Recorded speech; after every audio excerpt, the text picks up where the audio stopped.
भक्तों राधे राधे, जय श्री कृष्णा। भक्तों, आप सभी लोग जानते हैं कि 22 अप्रैल 2026 यानी बुधवार को पड़ रही है वैशाख महीने की षष्ठी तिथि। और भक्तों, ये वही तिथि है जो वैशाख महीने में पड़ने वाली सबसे बड़ी तिथि है, क्योंकि ये बुधवार के दिन पड़ रही है, जो बहुत ही खास है।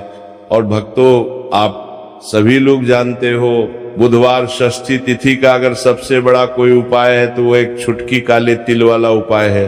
तो भक्तों, इस षष्ठी तिथि के दिन आप लोगों को इस एक छुटकी काले तिल वाले उपाय को जरूर करना है। बहुत सारे लोग होंगे जिन लोगों ने इस उपाय को ना किया हो, मतलब पूरा साल निकल गया, उन्होंने किसी भी दिन काले तिल वाले उपाय को ना किया हो। पर भक्तों, आपके पास एक आखिरी मौका बचा हुआ है जो कि 22 अप्रैल के दिन है। तो इस दिन आप लोगों को इस वाले उपाय को जरूर कर लेना है, भले ही आपने पूरे साल भर इस उपाय को ना किया हो। पर अगर आपने इस वैशाख महीने के बुधवार षष्ठी तिथि के दिन अगर इस वाले उपाय को कर लिया तो आपको इस उपाय को करने का वह फल मिलेगा जिसकी आपने कभी कल्पना भी नहीं करी होगी। इसीलिए आप लोग इस वाले उपाय को एक बार जरूर कर लेना है, ताकि आप लोगों के हाथ से मौका ना जा सके और आपको इस उपाय को करने का फल मिल सके। भक्तों, ये उपाय पूज्य पंडितों और गुरुओं ने अपनी अभी की ही शिव महापुराण, जो हमारे हिंदू धर्म के 18 प्रमुख पुराणों में से एक है, उसी महापुराण की कथा में बताया है।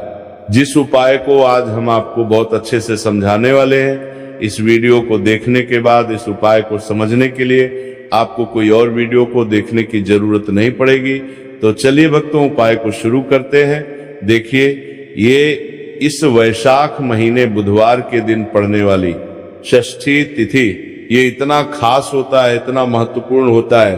देखा गया है कभी कभी बड़े बड़े पूजा पाठ अनुष्ठान से जो मनोकामना पूर्ण नहीं होते, वह वैशाख महीने के बुधवार के दिन एक छोटे से उपाय करने से ही आपकी मनोकामना पूर्ण हो जाती है।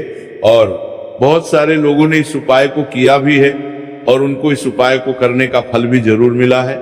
अगर आप लोग भी इस उपाय को करना चाहते हैं तो आप इस उपाय को पहले अच्छे से समझ लेना, सुन लेना, उसके बाद करना, आपको इस उपाय का फल जरूर मिलेगा। और इस उपाय को कर लेने से आपके घर में चाहे किसी भी प्रकार की दुख और समस्या क्यों ना चल रही हो, आपको उसका कारण भी नहीं पता है कि भाई ये समस्या किस कारण से चल रही है।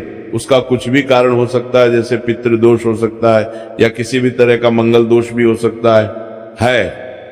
तो इस दिन आप लोगों को ये वाला उपाय कर लेना है। ये एक ऐसा उपाय है जिस उपाय को अगर किसी विशेष दिन पर किया जाए तो भाई उस विशेष दिन का जो है वो तो हमें मिलता ही मिलता है। पर हमने उस दिन पर इस काले तिल वाले उपाय को किया है तो हमें उससे भी बड़ा फल मिलता है, और फल बहुत जल्दी मिलता है, क्योंकि आप इस उपाय को बहुत ही बड़े और विशेष दिन पर कर रहे हो। तो चलिए अब उपाय के बारे में बात करते हैं, लेकिन उससे पहले आप लोगों को यह जानना आवश्यक है कि आखिर ये उपाय किस समय करना है, किसको करना है और कैसे करना है। तो चलिए हम आगे आपको वीडियो में एक एक करके बता देते हैं। लेकिन उससे पहले अगर आप लोग हमारे चैनल पर नए हैं तो हमारे चैनल को सब्सक्राइब कर लेना और इस वीडियो को लाइक करके कमेंट बॉक्स में श्री शिवाय नमस्तुभ्यम, ओम नमः शिवाय जरूर टाइप कर देना। तो भक्तों, इस एक छुटकी काले तिल वाले उपाय को हमें इस बुधवार षष्ठी तिथि के दिन कैसे करना है, किसको करना है, किस समय करना है और कहां पर करना है, ये सारे सवालों के जवाब आपको इस वीडियो में मिल जाएंगे। और जो ये वीडियो देखेगा भाई, उसको एक छुटकी काले तिल वाला उपाय जरूर करना चाहिए, क्योंकि इस दिन काले तिल का भी बहुत ही बड़ा और विशेष महत्व होता है। और जब बात आ जाए एक छुटकी काले तिल की, तो ये सोने पे सुहागा वाली बात हो जाती है और ये एक बहुत ही बड़ा उपाय हो जाता है बुधवार षष्ठी तिथि का। तो अब भक्तों, इस काले वाले तिल उपाय को आखिर करना किसको है, सबसे पहले हम लोग वो बात जान लेते हैं। तो देखो, घर की जो बड़ी माताएं बहनें होती हैं, उन माताओं बहनों में से कोई भी एक बड़ी माता बहन इस वाले उपाय को कर रही सकती है। और भक्तों, अगर आप चाहे तो अपने घर में से सभी सदस्यों को भी इस उपाय को करवा सकते हैं। अगर किसी व्यक्ति की खुद की कोई मनोकामना है खुद की कोई दुख और परेशानी है जो कि वह अपने लिए ही करना चाहता है, इस वाले उपाय को तो वह खुद अपने लिए भी करना चाहता है, सकता है। बाकी अगर कोई घर में से ऐसा है जो कि अपने पूरे घर परिवार की सुख और शांति के लिए ये वाला उपाय करना चाहता है तो भाई वह भी कर सकता है, उसमें भी कोई दिक्कत वाली बात नहीं है। कहने का मतलब यह है कि इस उपाय को हर एक सदस्य भी कर सकता है और पूरे घर परिवार के सदस्य के लिए घर की बड़ी माताओं बहनों में से कोई एक माता बहन भी कर सकती है। माताएं बहनें अगर घर में उपस्थित ना हो या वह ये वाला उपाय ना कर पा रही हो तो फिर घर का कोई बड़ा सदस्य भी इस काले तिल वाले उपाय को कर सकता, चाहे फिर वो पुरुष ही क्यों ना हो, उसमें कोई भी दिक्कत वाली बात नहीं है। अब भक्तों, इस एक छुटकी काले तिल वाले उपाय को हमें करना कहाँ पर है? इसे हमें तुलसी के क्यारे के पास में जाकर करना है। बहुत सारे लोग प्रश्न करते हैं हर एक उपाय को करते समय, क्या हम इस उपाय को घर पर या मंदिर में कर सकते हैं? देखो, तो इस वाले उपाय को आप घर ही करोगे तो अच्छा रहेगा। अगर घर पर तुलसी का पौधा नहीं है तो शिव मंदिर में उपाय को करोगे तो भी अच्छा होगा इस वाले उपाय को। उसके बाद में भक्तों, जो अगला प्रश्न निकल कर आता है वो ये आता है इस उपाय को लेकर कि आखिर इस उपाय को हमें किस समय करना है, सुबह के समय करना है कि शाम के समय करना है? तो देखो, इस वाले उपाय को आप लोग सुबह के समय भी कर सकते हो और शाम के समय प्रदोष काल में भी कर सकते हो। अब अगर आप पूछो कि भाई साहब सबसे उत्तम समय कौन सा रहेगा इस एक छुटकी काले तिल वाले उपाय को करने का, तो हम आपसे बस यही कहेंगे कि इस उपाय को आप शाम के समय करेंगे तो ज्यादा बेहतर होगा।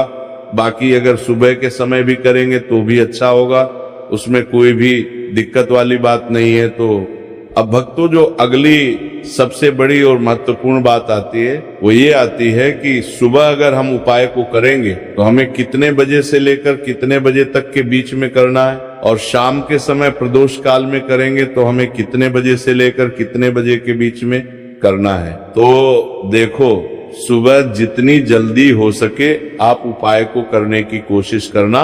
बाकी अगर किसी कारणवश लेट भी हो जाओ, थोड़ी देर भी हो जाए, तो 10 या 11 बजे तक भी आप उपाय कर लेना, पर 12 बजे से ज्यादा देरी ना हो, ठीक है? इस बात का ध्यान रखना। उसके बाद में भक्तों, अगर शाम के समय प्रदोष काल की बात करें, प्रदोष काल का जो समय है होता है वो शाम के 6 बजे से शुरू हो जाता है। मतलब शाम के 6 बजे से लेकर 7 बजे के बीच का जो समय होता है ये समय प्रदोष काल का समय होता है। पर अभी जो मौसम चल रहा है इस मौसम में जो है शाम बहुत देरी से होती है, तो आप इस उपाय को 7 या 8 बजे के बीच में भी कर सकते हो। मतलब शाम के 6 बजे से रात 8 बजे के बीच में आप कभी भी इस वाले उपाय को कर सकते हो, उसमें कोई भी दिक्कत वाली बात नहीं है। परंतु बुधवार षष्ठी तिथि के दिन कोशिश करना कि समय के अंतर्गत ही कर लो, किसी कारणवश ना कर पाओ तो थोड़ा देरी से भी कर सकते हो, आपको उपाय का फल जरूर मिलेगा। तो चलिए बात करते हैं हमारे पहले उपाय की। देखिए, इस उपाय के लिए आपको 2 दीपक लेने होंगे। दोनों ही दीपक आप मिट्टी के भी ले सकते हैं और दोनों ही दीपक आप शुद्ध आटा मरकर उनके भी तैयार कर सकते हैं। अब भक्तों, दोनों ही दीपक के अंदर आपको शुद्ध घी का प्रयोग करना होगा और एक दीपक के अंदर आपको गोल रुई की बाती का प्रयोग करना होगा और एक दीपक के अंदर आपको लंबी बाती का प्रयोग करना होगा। लंबी बाती वाले दीपक के अंदर आप मौली वाला जो धागा आता है कलावा का, उसकी बाती का प्रयोग भी आप लंबी बाती वाले दीपक के अंदर कर सकते हैं। देखिए, 2 दीपक वाला ये चमत्कारी उपाय केवल बुधवार की रात्रि में ही किया जाता है, इसीलिए आपको इस उपाय को बहुत ही ध्यान से समझना। इसी के साथ में आपको एक छुटकी काले तिल के दाने लेना है और इसी के साथ में आपको मात्र एक छुटकी हल्दी भी लेनी होगी। अब भक्तों, ये सभी सामग्री लेकर के आपको रात्रि के समय पहुंच जाना है अपने घर में। जहां कहीं भी तुलसी जी का पौधा, तुलसी माता का निवास स्थान है, वहां पर देखिए भक्तों, सबसे पहले तो आपके पास जो एक गोल बाती का दीपक, उसे आपको तुलसी जी के वहां पर प्रज्वलित करना है। दीपक को प्रज्वलित करते समय आपको ओम नमो भगवते वासुदेवाय इस मंत्र का 11 बार जाप कर लेना है। अब देखिए भक्तों, आप जो